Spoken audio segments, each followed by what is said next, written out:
വേനൽക്കാല കൃഷിനാശത്തിൽ നഷ്ടപരിഹാരത്തിനായി കർഷകരുടെ കാത്തിരിപ്പ് തുടങ്ങിയിട്ട് ഒരാണ്ടാകുന്നു. ഇതുവരെ ഏലം മേഖലയ്ക്ക് ആകെ നൽകിയതാകട്ടെ 78 ലക്ഷം രൂപ മാത്രം. കേന്ദ്രത്തോട് കേരളം ആവശ്യപ്പെട്ടത് 10 കോടി രൂപയാണ്. പ്രഖ്യാപിച്ച ധനസഹായമെങ്കിലും ലഭിച്ചെങ്കിൽ മാത്രമേ ഈ വേനൽക്കാലത്ത് കർഷകർക്ക് പിടിച്ചു നിൽപ്പുള്ളൂ.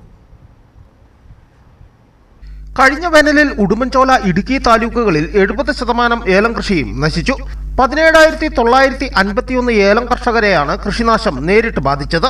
113.54 കോടിയുടെ നാശം ഏലം മേഖലയിൽ ഉണ്ടായതായി വിദഗ്ധ സമിതി റിപ്പോർട്ട് ചെയ്തിരുന്നു. 4,369 ഹെക്ടർ കൃഷിനാശം ഏലം മേഖലയിൽ മാത്രമുണ്ടായി. കർഷകർക്കുണ്ടായ നഷ്ടം കരകയറുവാൻ കഴിയാത്ത വിധത്തിലായിരുന്നു. 1 ഹെക്ടറിൽ നിന്ന് ലഭിച്ചിരുന്നത് പ്രതിവർഷം 800 കിലോ ഏലക്കയാണ്. 1,600 രൂപ വെച്ച് കണക്കാക്കിയാൽ പോലും 2,869.17 കോടി രൂപയുടെ നഷ്ടമാണ് ഉണ്ടാവുക.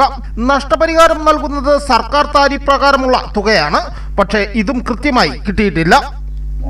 നമ്മുടെ ഈ ഹൈറേഞ്ചിലെ കർഷകർ വളരെ ദുരിതത്തിലും പ്രയാസത്തിലൂടെയാണ് കടന്നു പോകുന്നത്. നമുക്കറിയാം, നമ്മുടെ അറിവിൽ ഏറ്റവും വലിയൊരു വരൾച്ചയുണ്ടായ വർഷമാണ് കഴിഞ്ഞ വർഷം കടന്നുപോയത്. ഹൈറേഞ്ചിലെ ഏലകൃഷി ഏതാണ്ട് ഒരു 70% നശിക്കുന്ന ഒരു സാഹചര്യം ഉണ്ടായി.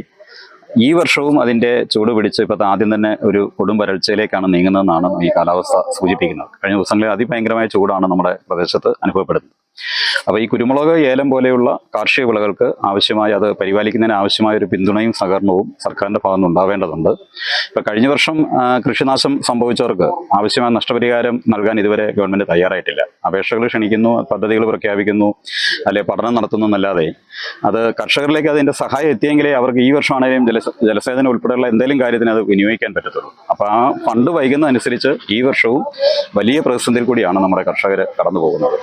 കൃഷി പുനരാരംഭിക്കുവാൻ കഴിയാത്ത കർഷകരും നിരവധിയാണ്. വേനൽക്കാല കൃഷിനാശം ഭൂരിഭാഗം കർഷകരെയും കടക്കണിയിലാക്കി. ബാങ്ക് വായ്പ അടക്കം തിരിച്ചടിക്കുവാൻ കഴിയുന്നില്ലെന്നാണ് കർഷകർ പറയുന്നത്. വേനലിൽ സംസ്ഥാനത്ത് ഏറ്റവും കൂടുതൽ കൃഷിനാശമുണ്ടായത് ഇടുക്കിയിലാണ്. ജില്ലയിലാകെ 175 കോടി രൂപയുടെ നാശനഷ്ടം ഉണ്ടായെന്നാണ് വിദഗ്ധ സമിതി കണ്ടെത്തിയത്. News bureau, Udumbanchola.